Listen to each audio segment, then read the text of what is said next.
everybody. I hope you all are doing well. So I thought I'll just give you an update. Um, this newest book that I've read, I've actually reread this book.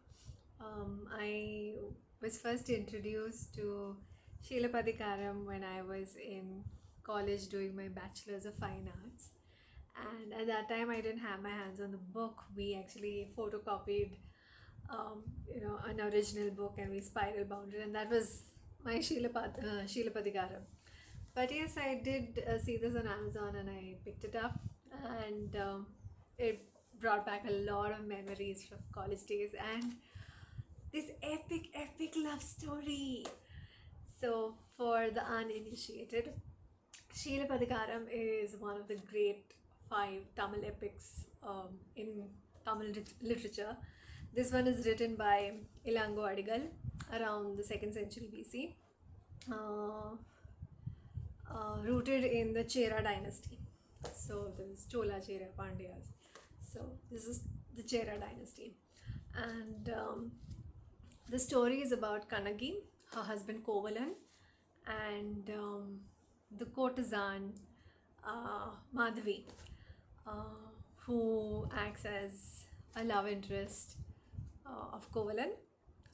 Eventually, the story spirals into betrayal, loss, and ultimately the fiery power of justice. And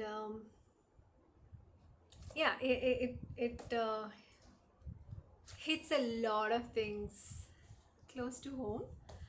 Nothing has changed actually from 2nd century BC to now. I think we are still stuck in the same love loops. Uh, the love triangles still exist. Situationships have emerged. So I think it's still as messed up as it was in 2000 in 2nd century BC.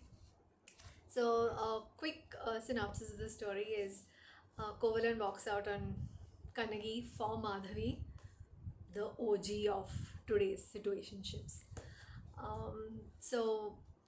He was living a blissful married life, and then he suddenly got distracted and started chasing these fleeting thrills. He got entangled in complicated triangles that we see even today, and honestly not required. Um, Bear in mind before I continue that this review is my personal viewpoint, and I will talk from the point of view of a woman, because that is the experience I have. So when I say man or men do this or usually this happens, is because my experiences are as a woman.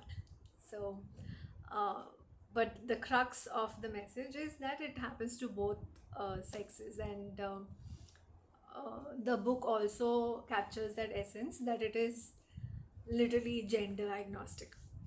So just bear with me and kind of don't pinpoint too much on uh, the usage of the terminologies as woman and men.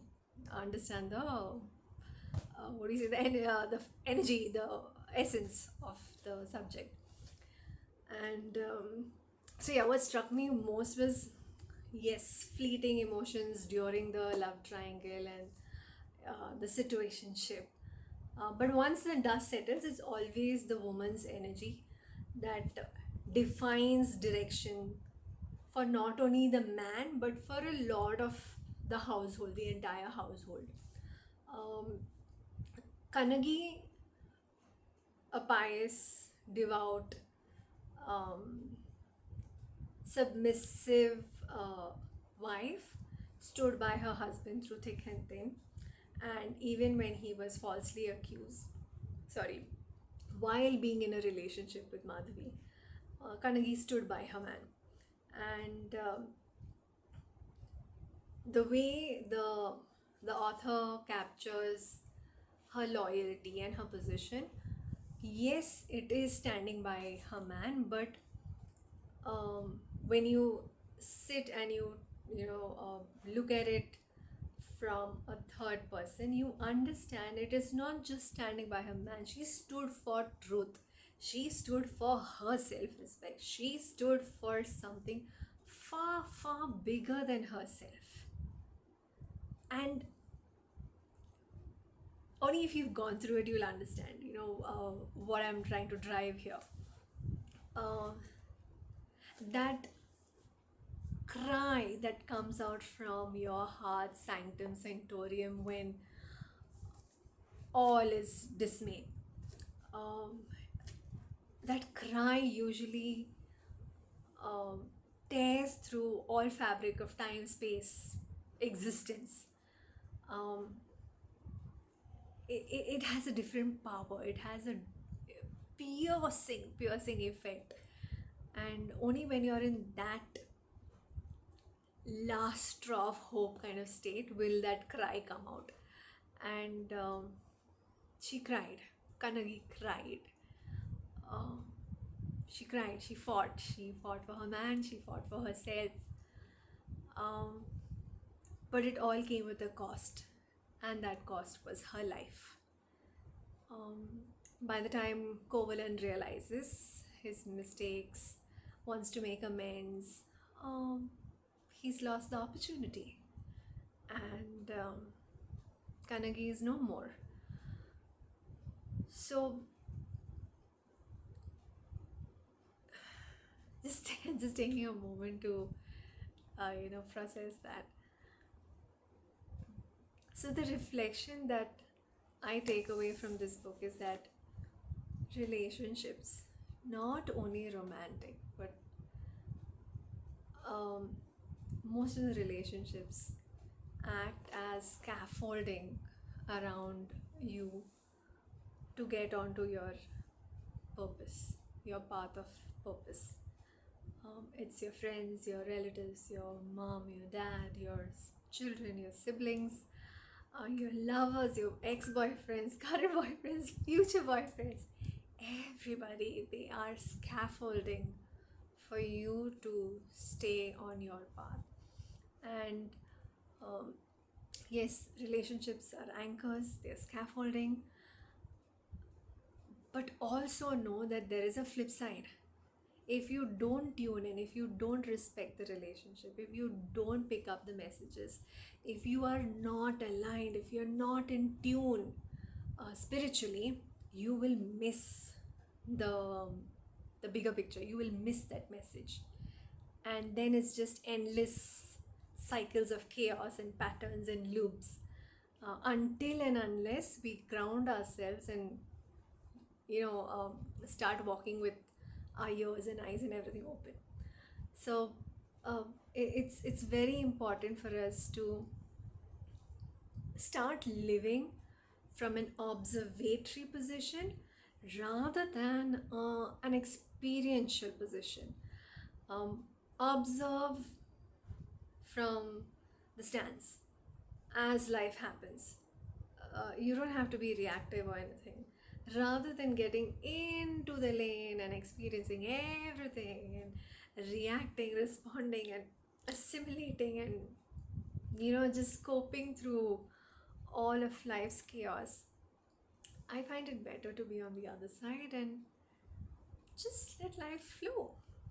Observe, uh, and form your opinions about it. So, Chelamadikaram is not just literature; it's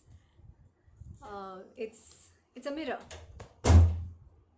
It still holds true even in today's day and age. Love triangles were no good in the 2nd century BC. They still are no good right now. A soul that is in agony, that cries out, that fire of that soul can literally burn down a kingdom. So yes, if you're someone who enjoys literature, if you've enjoyed Shakespeare, the Odyssey, Iliads, I think this one could be interesting to you. It is a difficult read. It is extremely tough because it's got an amalgamation of literature, prose, and poetry. The poetries are extremely lengthy, extremely intense. I clearly remember on 2 occasions I actually got confused who's writing the poetry, to whom is he writing, or who is she writing, and what is the actual message. Is it a back and forth dialogue? So I had to go and reread it. So yes, it is intense. It's not an easy, but at the same time, it's a beautiful love story. Beautiful. The sequel of this book, Shilapatikaram, is called Manimikale, and that's the story of Kovalan and Madhavi's daughter. So that's my next read, and hopefully I'll post about that really soon. Till then, ciao ciao for now.